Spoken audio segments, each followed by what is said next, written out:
All right, good morning, everyone. This is day 2 of 3 of 5.11. So we only have 2 lessons left this semester, today and tomorrow. And then the rest is going to be review for the test and then the final. All right, so just like yesterday, I have a Mario star, which means it's probably important. It's important because this is one of your TGA problems. This is actually last year's TGA problem. So if you can do this, you can do the one this year. Very similar. So I have people in chat already give me the answer, and I believe they are all correct. So here's the work. Don't forget, whenever you transform a vector by a matrix, it's always in this order: the transformation matrix times the vector written as a column. So on your TGA, I'd expect to see work. Now, if you had this written out, this is enough work. If you went from writing, let's say this, and you went from this right to the answer, or from this to this step, I will give you 0 points on this problem because you didn't show these 2 middle steps. I need to know that you know how to do it and you didn't just, I don't know, copy it off some matrix multiplication webpage or something. So show your work. This would be adequate work for full points on your TGA. Any questions? Yes, no work, no credit. So basically, the question on our TGA isn't going to be any harder than this for this question? No, I don't think so. No.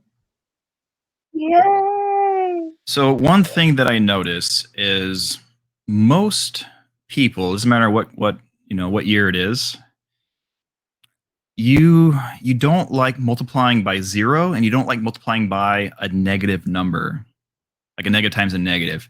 That's where the mistakes happen on these problems. So like yesterday, was it yesterday? Day before that? Monday. It was Monday. You had a problem like this, and it was actually a 3x3 matrix times a 3-element vector, and everyone that responded got it right.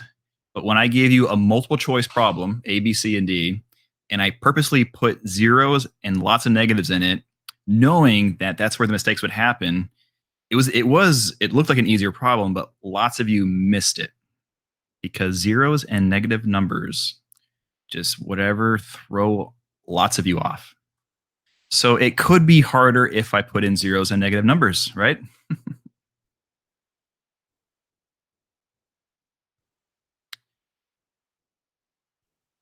But no, it's straightforward like this. Just make sure you multiply right and you show your work, and you double and triple check your work after you do the problem. In fact, after you do the problem, come back the next day and recheck your work. Don't just do it in one sitting and be done. You know, the beauty of doing this stuff at home and not having to turn it in like within the hour is you can come back hours later or the next day to just double check your work to make sure before you submit it.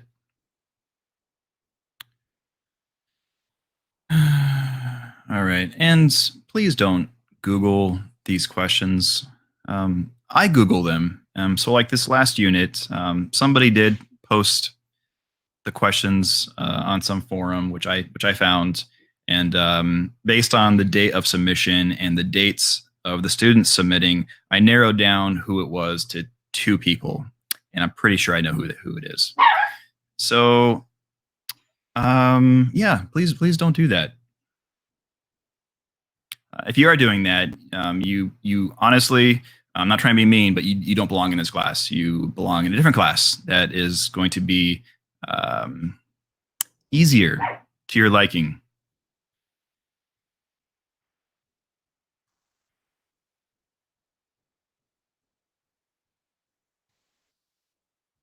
Name names? No, I will not name names.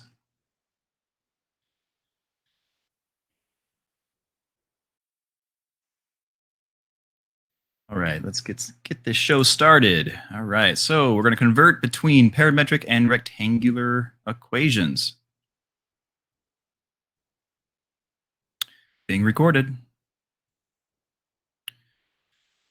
Okay, converting parametric equations to rectangular equations. So basically it's two steps. First one, we want to solve for t on one of the equations. Preferably, you want to solve for t in the x equation. That is, like, I would say 99% the best choice. Because there's always going to be a time where maybe it's not. But always solve for t in the x equation. So after you solve for t, we're going to substitute what we found into the other equation, which you'll see in a moment here. And then the second step is we need to change the interval. So for this problem here, this parametric, you have x equals radical t, and you have y equals 1/2 t plus 1. And the interval is t is greater than or equal to 0 and less than or equal to 4. So from 0 to 4. So we need to change the interval after we convert it to rectangular, which is, relatively easy step. All right. So let's go ahead and solve for t in this equation, x equals t. All right, so I went ahead and rewrote it just for fun. X equals radical t. To solve for t, what do I got to do to both sides? Got to square both sides, yep. All right, so once we squared, we now have x squared equals t. So we solve for t. All right, now we have to plug that into the second equation. So the y equals 1/2 t plus 1. I highlighted blue because we're going to replace t with what t equals. And we found that t equals x squared. So this simply becomes, well, x squared.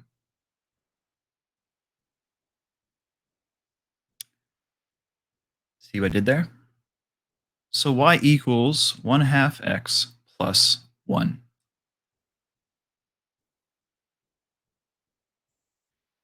So there's the answer. However, we still need the interval. That was the last part. What we're going to do is find the interval. So it's the domain. So we're going to use the x equation. And we are going to plug in the original interval. So we have x equals radical t. I am replacing t with the constraints 0 and 4. See, I have 0 and 4 here. Remember, x is your domain, y is your range. That's why we're using the x equation, not the y. So I plug in 0 and 4, and then we solve both equations. Radical 0 is just 0. Square root of 4 is 2. So that means the domain is from 0 to 2. And in interval notation, that's brackets 0, 2 and brackets.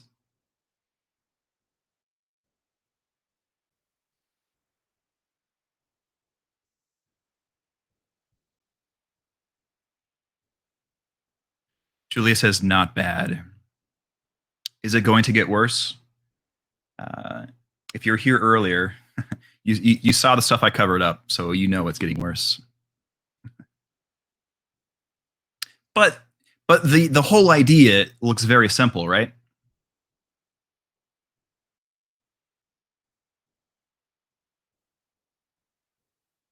For now, yeah. So the idea is simple.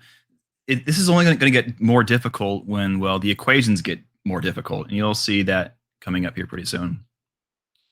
But is there any questions on this before we go on to another problem? Okay. All right, so I have two problems here.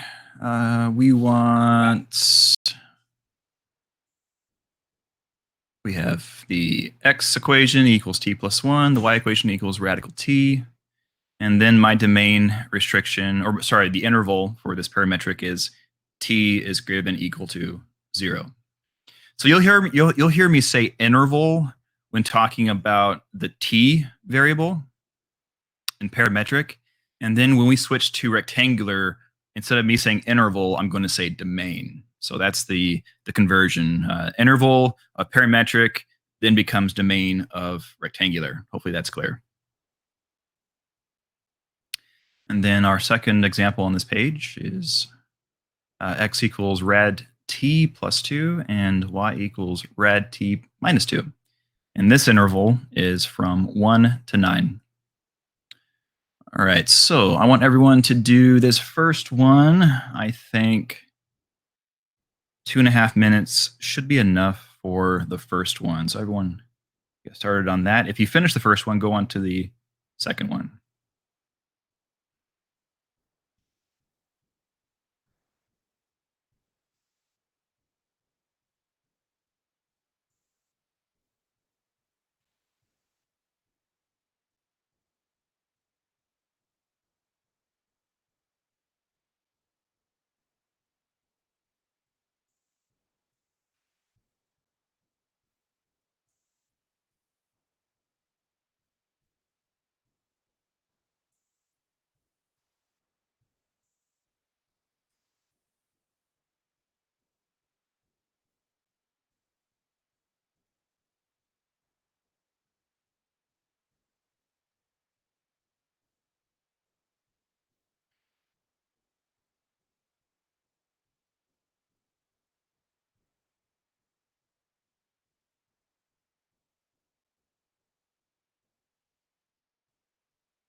Ooh, time's up.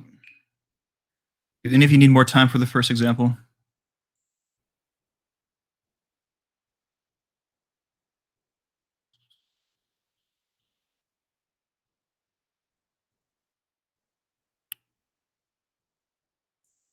All right, so what is the final answer for the first one?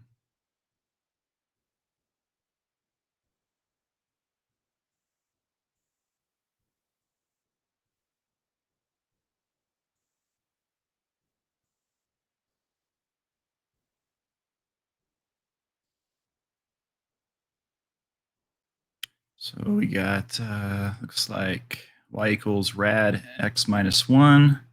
Antonio, do you mean to have parentheses around the x minus 1? Okay. All right, so rad x minus 1. And then we got the domain from 1 to infinity with parentheses on the infinity. Someone says negative infinity to 0. Someone says 0 to 0 for the domain. So it looks like there's a lot of disagreement on the interval. But it looks like everyone who responded got the right answer for the actual equation. So that's half the battle, right?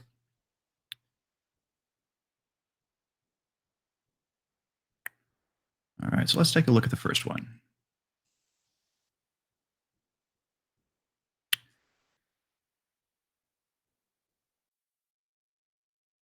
All right, so looks like everyone got the correct answer for the equation. Y equals radical of the quantity x minus 1.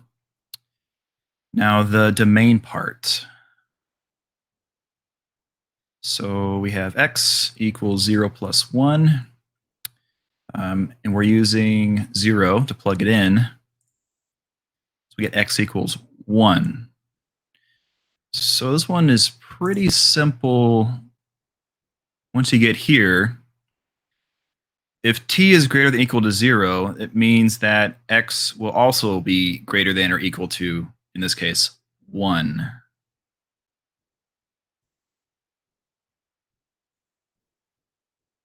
So the domain is all real numbers greater than or equal to 1.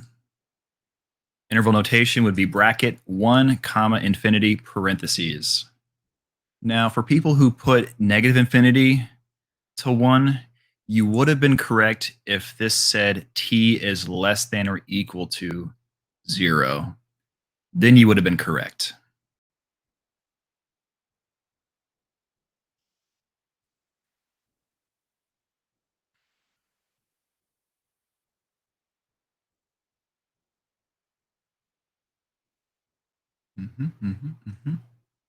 All right, let's do 2 minutes for the second one on this page. Hopefully all of you have started it already.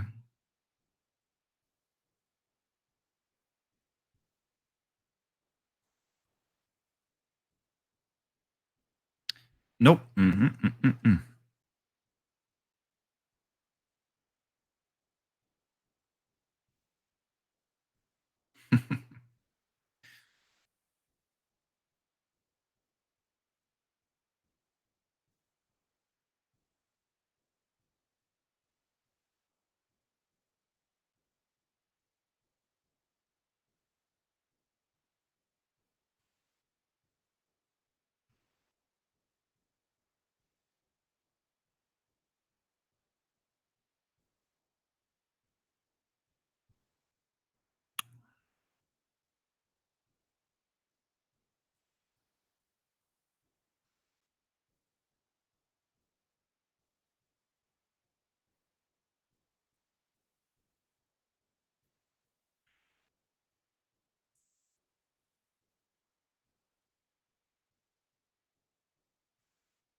All right, what is the final answer for this one? You got lots of y equals x minus 4's interval with brackets 3 to 5.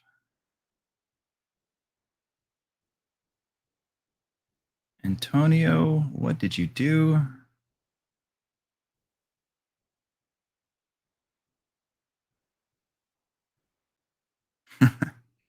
Maybe you're right, but it looks pretty wrong.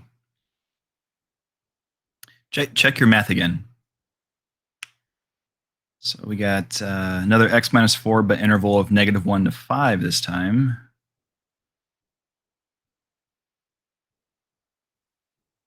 Three to 5.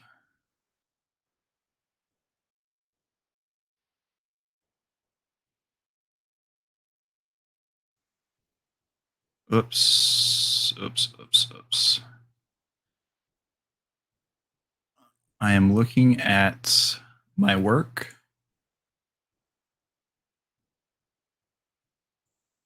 And I typed everything wrong. We are not going to show this side.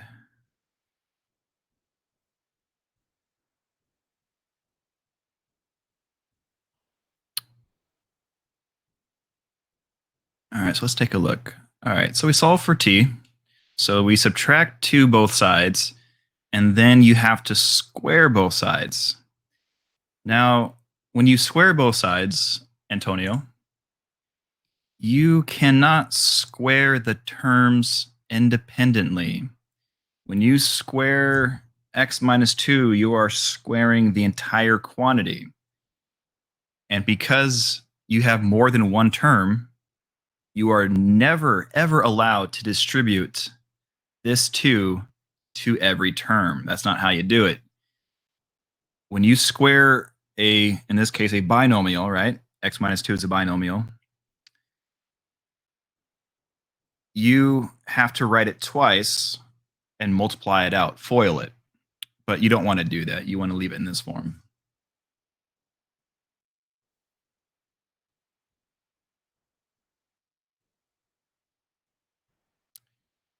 All right, so we solve for t. We're then going to plug that into t in the other equation. And look how nice that is. Do you see how you're square rooting a square? And what do those two signs do to each other? They cancel out. Oh boy, absolutely. Square rooting a square, cancel out. The x minus 2 carries down. And then x minus 2 is x minus 4.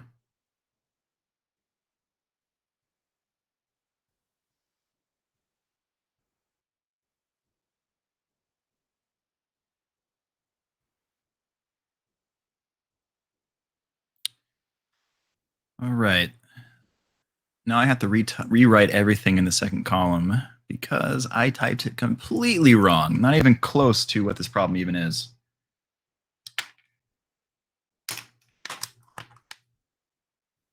All right.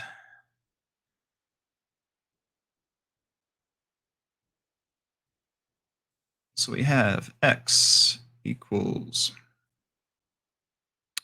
radical 1 plus 2. Oops. That is definitely a 2.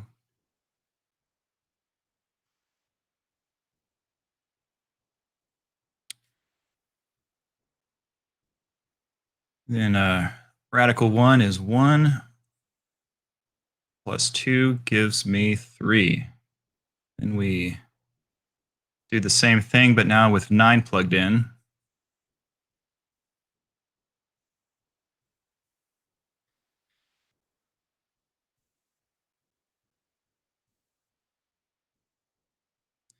So that means the answer is y equals x minus 4 with the domain being from 3 to 5.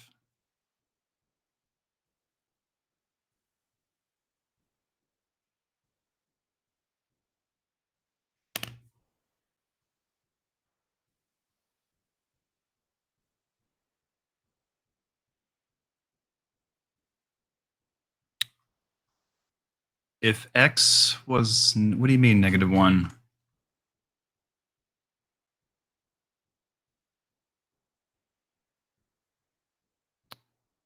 Are you saying that if you plug negative 1 into the original into this answer, we would have an answer? Is that what you're saying?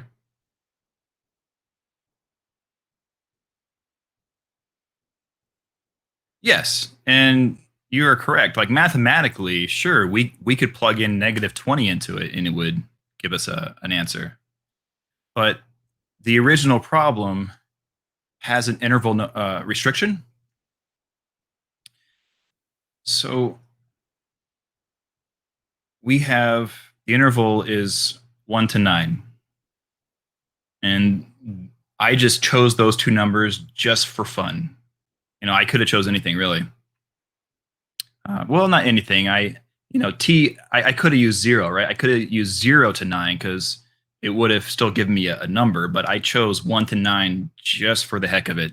No other reason. Now, because of the original interval restriction, we have to use this to find our domain restriction, which we did to be 3 to 5. of this problem.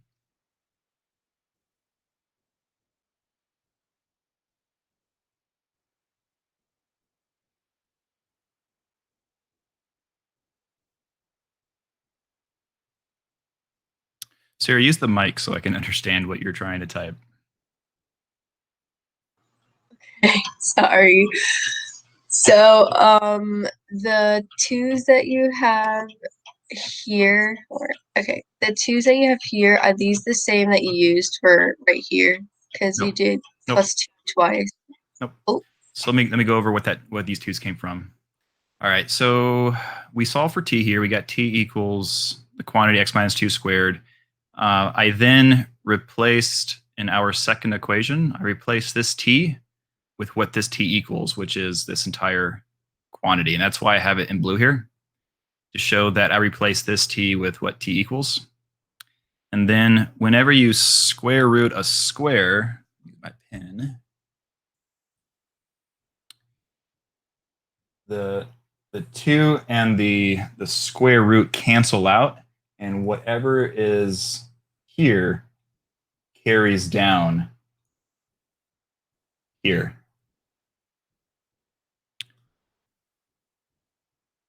And then this 2, this negative 2 carries down as well. And then all I do is combine like terms. X minus 2 minus 2. So minus 2 becomes minus 4.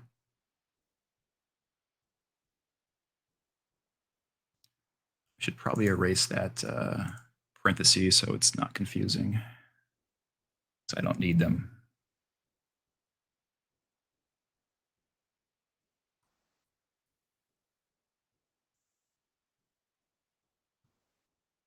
And I'll underline it instead. Does that explain it, Sarah?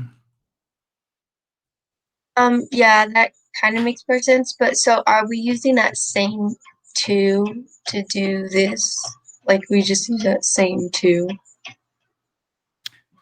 What do you mean same 2? So like the 2 that's in the x minus 2, are we using this twice to do it over here? Like to add the 2? I don't know. Over here? Because you do plus 2 twice. Like why do you? Your pointer disappeared. It looks like the same color to me. Oh, it's because, so this column here of work is to find the domain. So we're using x equals rad t plus 2.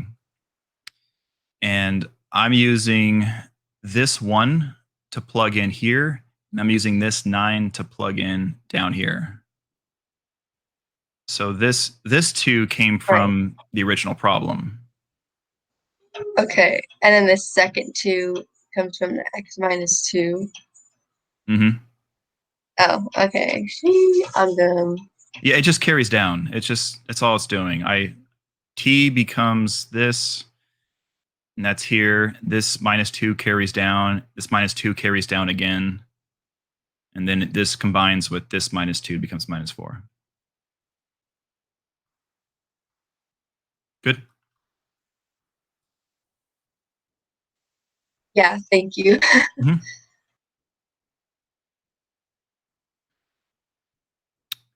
Oh boy, look at this problem. All right, parametric equations with trig functions. So if parametric equations are written with a trig function, you can isolate trig terms and substitute into the Pythagorean identity. So we learned this in unit, was it 3 or 4 this term? 3. Okay, unit 3. So this is the Pythagorean identity. Sine squared theta plus cosine squared theta equals 1. Yeah, that's an identity. So our equations, x equals 3 cosine theta plus 1, and y equals 3 sine theta plus 2, on the interval of 0 to pi. All right. So whenever you have trig functions, you want to isolate the cosine and the sine. So for the x equation, we want to solve for cosine theta. All right, what do I do first in my first equation? What should I do?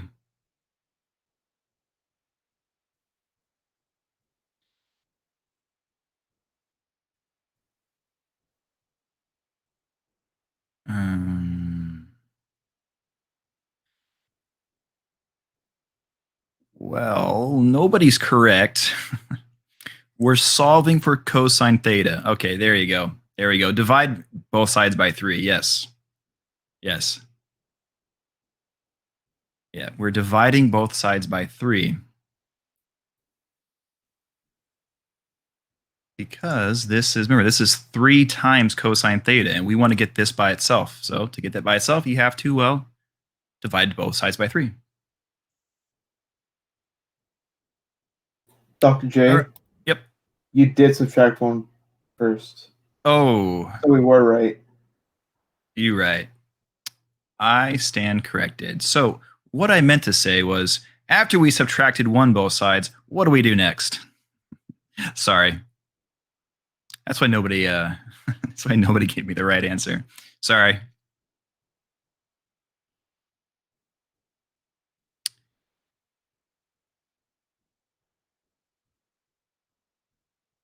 Okay, so this for next one. What is the first step when solving for sine theta? What should I do? Subtract 2 both sides. Yes. Yes. And then what? Divide by 3. Yes. Okay. So those are the first things we need to do. We solved the first equation for cosine theta. We solved the second equation for sine theta. After we do that, we are going to substitute into the Pythagorean identity. So cosine theta is this stuff squared, and then your sine theta is this stuff squared. So I just replace that.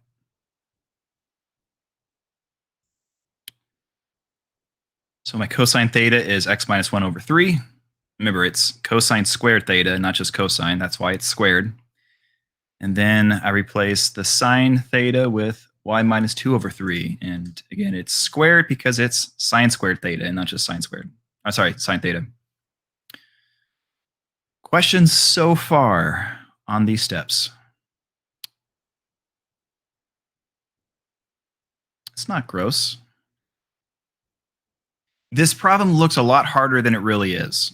These steps are pretty simple. You just need to know the steps. It's basically plug and chug. Yeah, it looks harder than it really is.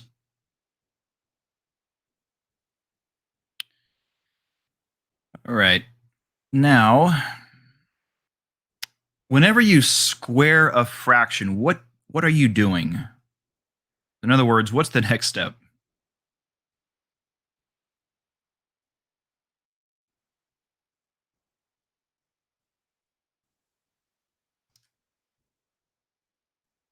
Square both the denominator and the numerator. Yes. We square the top and bottom. Yep. So, Antonio, don't make the mistake. Remember, you're squaring the x minus 1 quantity. And then when you square the bottom, 3 squared is 9. And then same thing for the other term. The y minus 2 quantity gets squared, and the bottom, the 3 squared is 9.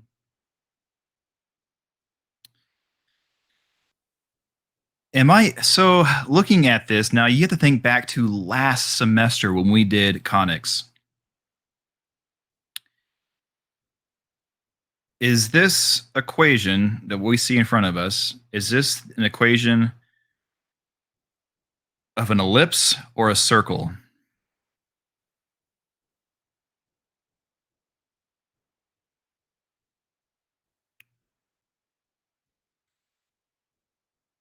So it looks like most say circle.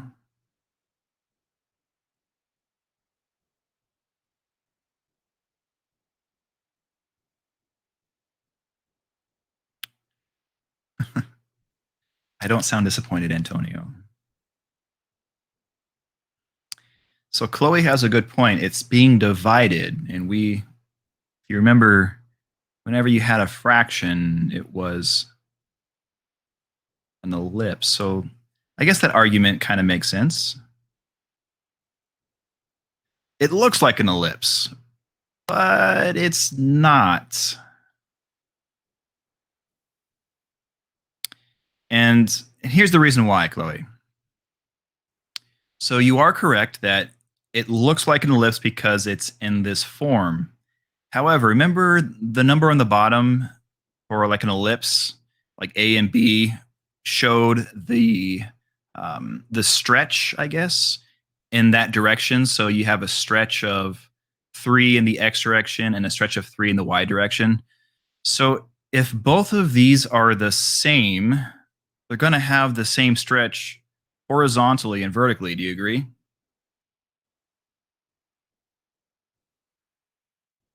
Yes. So if it's the same stretch, so think of the shape. Is that a circle or an ellipse? Yep, makes a circle. Yep. So when these values are the same, now you think back last semester, what should I do to this equation?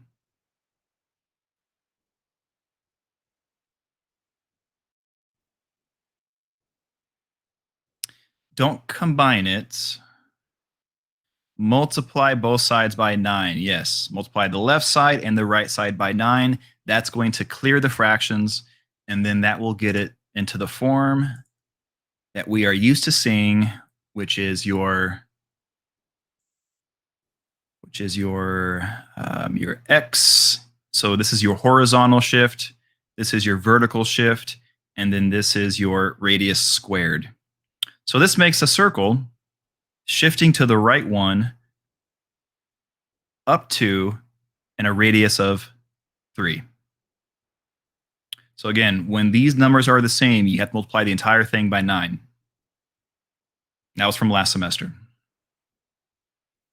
Not saying that you're going to get a lot of these in your modules or in your quiz or even your test, but the more you know.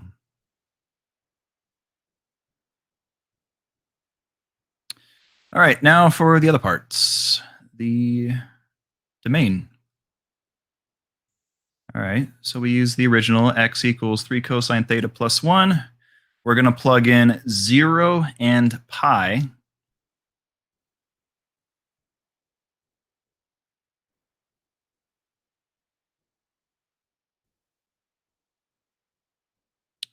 And then we solve. So you can use your unit circle, or you can just type it in. So we're just going to, I trust everyone in here can solve for this just by its plug and chug. Make sure you are in radians and not degrees. So this unit, we've been jumping from degrees and radians quite a bit. So always ensure you are in the right mode. So from 4 and negative 2. So what's the domain then? Go ahead and write it in chat. So Chloe has brackets, negative 2, comma 4. Antonio put brackets, 4, comma negative 2. Another negative 2, 4. Chloe's right. Yeah, so don't forget, domain and range is always written in the form from least to greatest. So that's why it's brackets, negative 2, comma 4 in brackets. There's the inequality form of it. How do we know if it's brackets again? We know if it's brackets because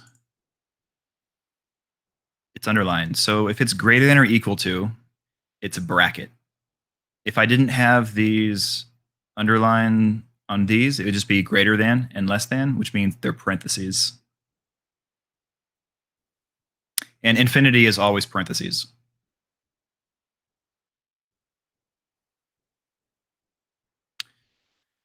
Okay, and underneath this last box is additional work that you do not have to do, but I just wanted to show it. I went ahead and I just did the math to show the range. And the range, well, there's the work. So this one is a little bit, maybe not as straightforward because we're dealing with trig functions.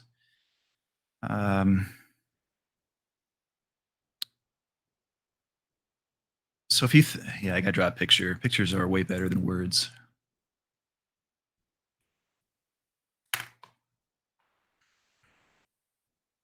So let me just do a little XY dealy.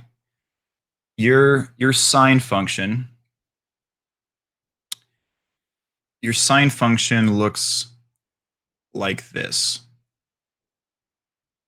Right? Everyone agree with that? That's sine function.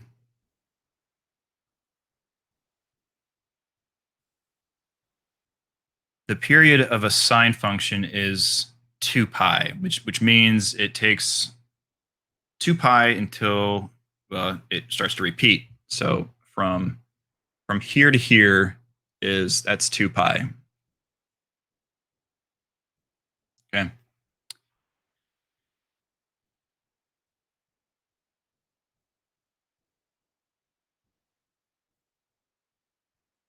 You know what? I feel like, nope, that's right. All right.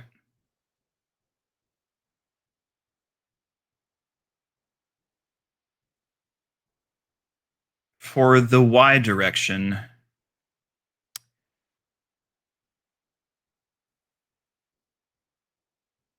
half of 2 pi. So I want to make sure I do this, I explain this correctly.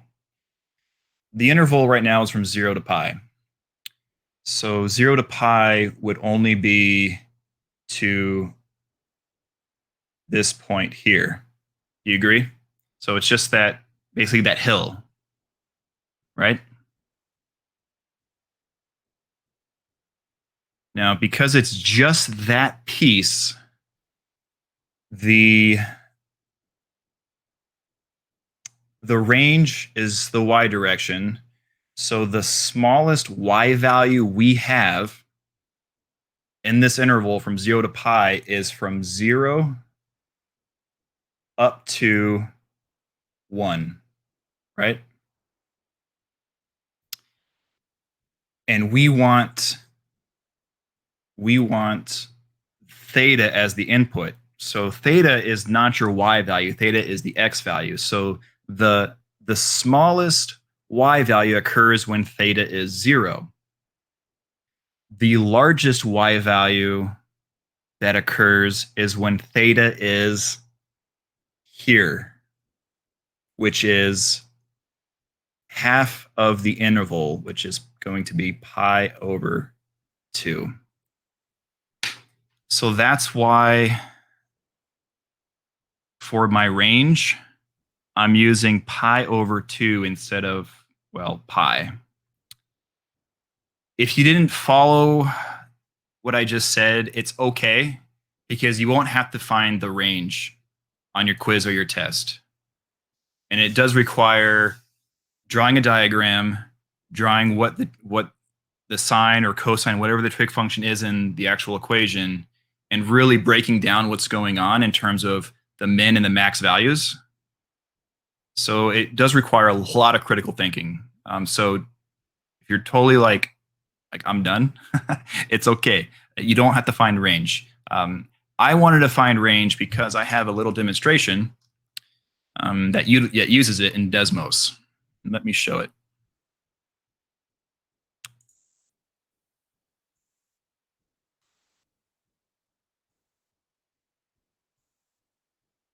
And I will share it with you when we are done. All right.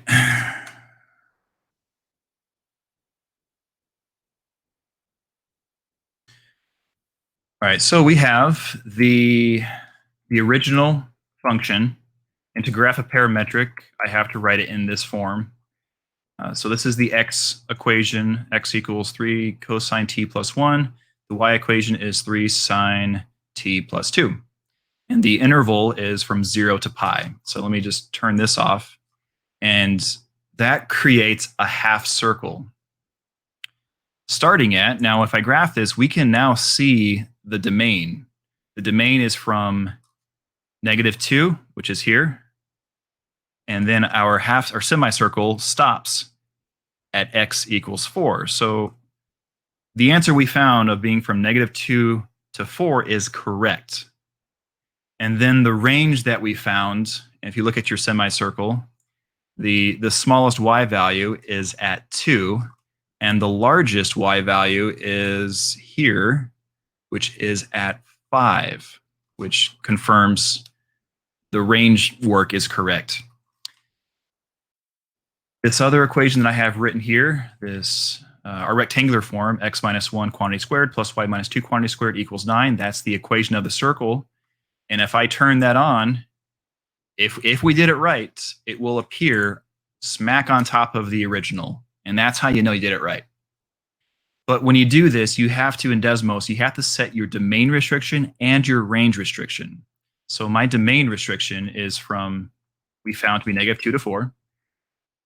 And then the range restriction is from 2 to 5. And that's why I did the range stuff work. So I can turn this on and off to see how it appears right on top. So yeah, so when you convert from parametric to rectangular, you can go to Desmos, graph them both, and if you did it right, they will appear smack on top of each other, as long as you did your restrictions correctly.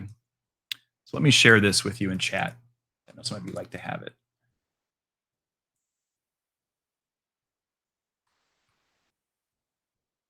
And no, you will not have to graph these on your test, if you are wondering.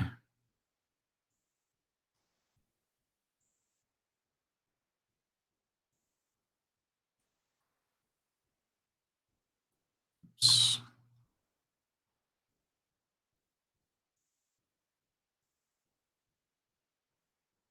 All right, so there's the link to that Desmos with that work.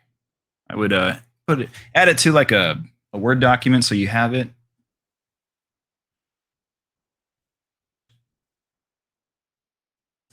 Neat, right? Neat. I think it's super cool. It's okay if you're confused. If you want to talk about it later, Chloe, I'd be happy to go in more detail with you in a different problem. All right, let's do. How much time do we got? Oh wait, so Wednesday I get 2 hours, right? Is that right?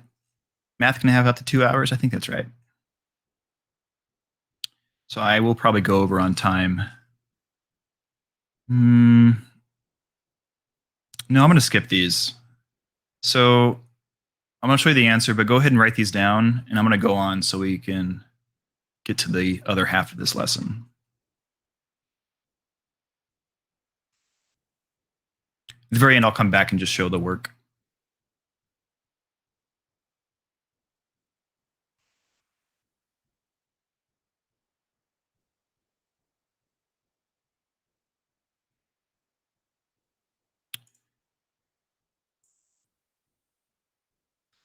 All right, so second half of this lesson is converting from rectangular to parametric.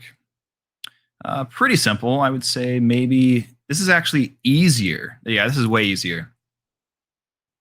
All right, so we want to convert y equals 4x minus 3 into parametric form. So it's really 2 steps. The first and the most simplest way to do it is to make your first equation.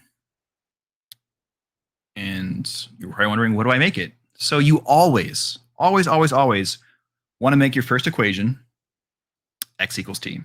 Always. That is by far the simplest, and you're going to see why.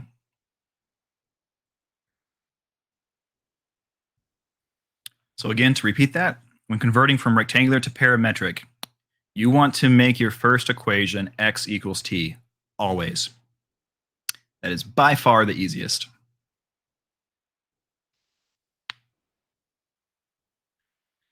But we could actually have an infinite number of possibilities. So for example, I could make my first equation x equals 2t minus 3. Why you'd want to do this? I have no idea. Maybe you like challenging yourself and making your hair fall out and frustration of you pulling it. I don't know. But we're going to stick to the simple way of saying x equals t. And then what you're going to do is replace x with what it equals. So we made x equals t. So in the equation y equals 4x minus 3, I am going to replace x, well, with t. So now the two equations is x of t equals t and y of t equals 4t minus 3. That's it. It's that easy.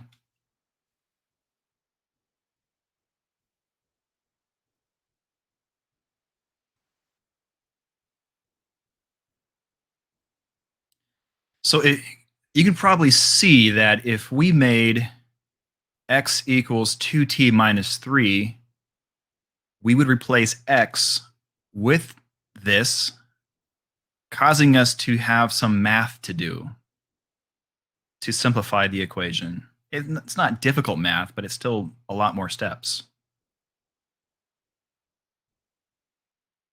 I know.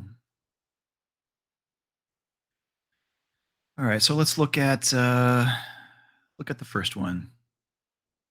So directions say, what are two different sets of parametric equations for the following equations? So I do want you to create two equations, at least for, well, this lesson. Your quiz and your modules and your test are probably a different story. But let's look at the first one. All right, easy way. Well, we say x equals t. That's easy. We then plug in what x equals into the original equation. So x equals t, so, well, x becomes t. And then we have our answer. Now, the nice thing about setting the interval, not the interval, the first equation, x equals to t, is your interval and your domain will be identical. Because remember, interval is your t values, right? And your domain is your x values. Well, if x equals t, when you plug in your smallest number and your biggest number into this, well, you get x equals -2 and x equals 3. So that is your domain. How easy is that?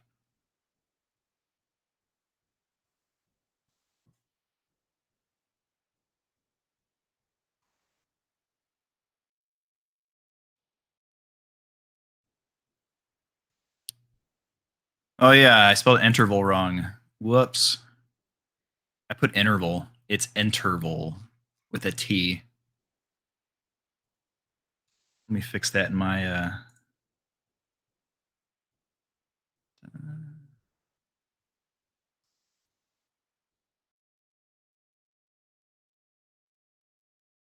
interval. I spelled it wrong everywhere because I do a copy paste after I do one example. So yeah, it's interval.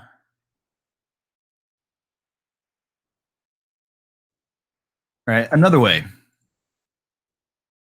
I can make this anything. So my choice and your choice could be completely different. So I chose x equals t plus 1. So I replace x with, well, what it equals, which is t plus 1. And now I have to distribute the 2. 2 times t and 2 times 1. Then I have to combine like terms. 2 and -5 make -3. So my two equations is this. But now because my first equation isn't x equals t, we have to calculate our domain by plugging in -2 and 3 into x into the original and solving for t. So take note that this is rectangular, so this is the domain. So when you plug it in to this equation, you're plugging these numbers into x and not t. That's why I have it plugged in here. All right, and we just solve both of them very quickly. And now we have the interval.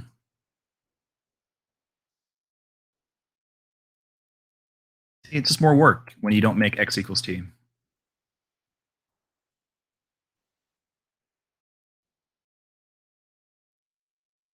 So basically make it equal the next simplest thing, which is x equals t plus 1. It doesn't matter. I could have made this x equals t squared. I could have made it. Yeah, I know. Saying the easiest way to do it is just do something super. Yeah, it really depends on the equation, and I'm going to show you some examples where you have to probably think about what x should be to make life easy, and you'll see that in a second. Okay, cool. But good point. So like this. Again, I'm going to quickly show the just x equals t. That's definitely always the easiest way. And you can see very quick, very straightforward. Now for the other equation that we have to derive, maybe choosing t plus 1 may not be the best choice here. Knowing that I have to plug it into x and seeing this squared, I'm pretty sure I did something clever. Any ideas? Any ideas? Oh, actually, I wasn't clever. Oh, why didn't I do it this way? Oh, wait, I did the next page. Okay.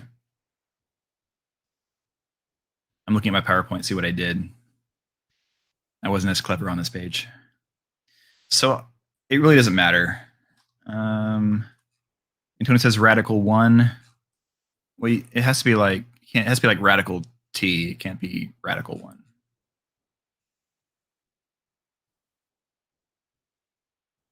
So Caitlin says square roots. I think, yeah, maybe Antonio meant radical t, not radical 1.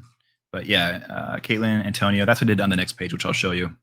But less creative, I just did x equals t minus 1. I could have done t plus 1. It didn't really matter. I could have done anything. But let me just quickly just show the work for this. And then here's to derive the interval.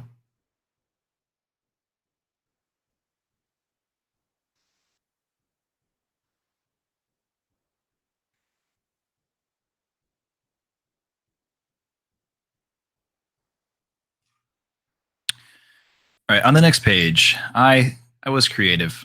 So what did I put in? Well, if you look, see how I put super fun, but requires more thinking. So super fun. This is super fun to me. I made x equals plus or minus radical t. Now I had to do plus or minus for a reason, and that has to deal with the domain restriction. And you'll see in a second here. So I plug in radical t into x and just square it.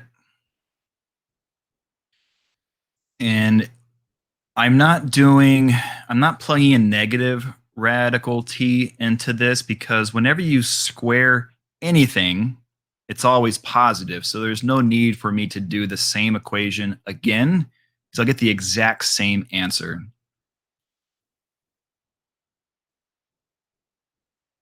So then I get y equals t plus 1. So there's my equation. And now for the actual interval. This is where I had to, why we need the plus or minus when you plug it in. Why did I put -3?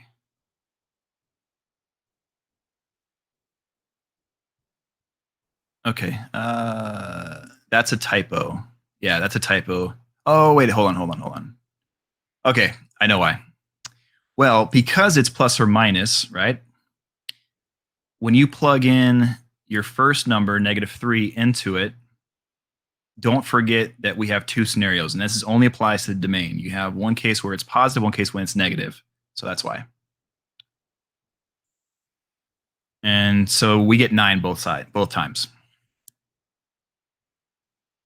Because you have to, well, on the first one, you are squaring both sides, and -3 squared is 9. On this one, we divide by -1 to get 3, and then when you square 3, you get 9. Okay. Second one, we are plugging in the other number, 3. Don't forget your plus or minus, and then when you do the math, you get 9 as well. What is going on? Why did I get 9 for everything? Hold on. What did I do?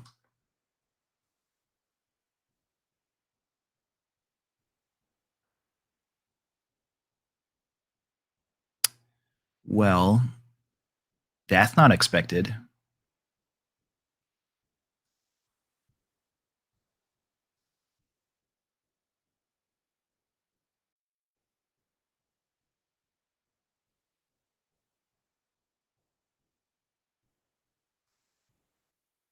Let me think.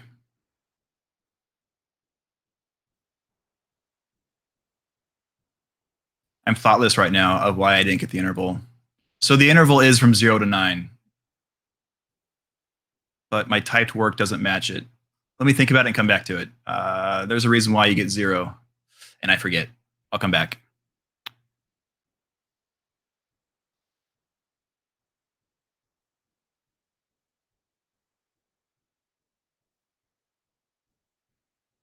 Yeah, I don't know. I'm lost of why it's not 0, but the interval is 0 to 9 in this case. I'm gonna have to check my paperwork to see where I got my answer from. Anyway, this one. This looks like the same exact problem. It is the same problem. Why do I have it twice?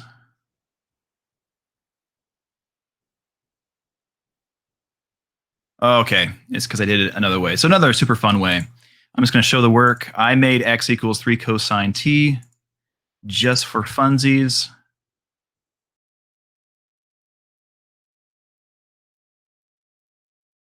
And then there's that work. You do not have to do this. I don't know why I did this. I think I just got carried away. I was just curious of choosing different things for x. So you did not have to do this. This is well beyond what you need to do. And our last slide. This is kind of like a recap of when you're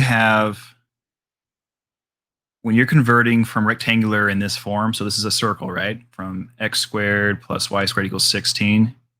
You want to use these equations for your 2 parametric.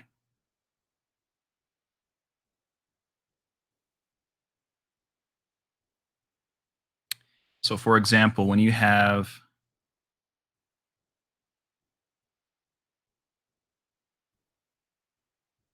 where's the cancel this slide. This slide's incomplete.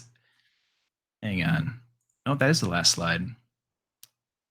Tomorrow, I'm gonna have to re-show this slide because it is missing the other half of it. It is not showing up. Didn't load. Sorry.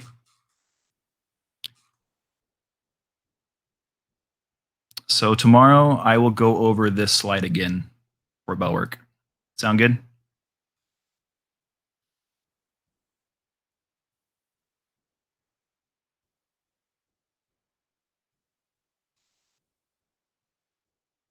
All right, one person's still here. Thank you.